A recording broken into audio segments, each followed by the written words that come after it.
歡迎來到熱那亞。皇宮位於巴爾比大道，17世紀由巴爾比家族建造，之後由熱那亞最重要的貴族家族之一杜拉佐家族擴建。19世紀時，這裏成為薩伏伊王朝的住所，並因此得名皇宮。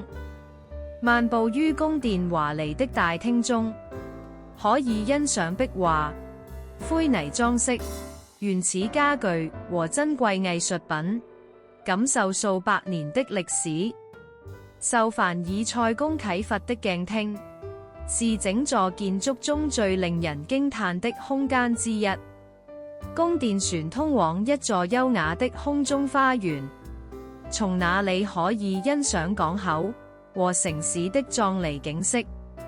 如今，皇宮作為博物館向公眾開放，是了解熱那亞貴族歷史和古老宮廷氛圍的必遊之地。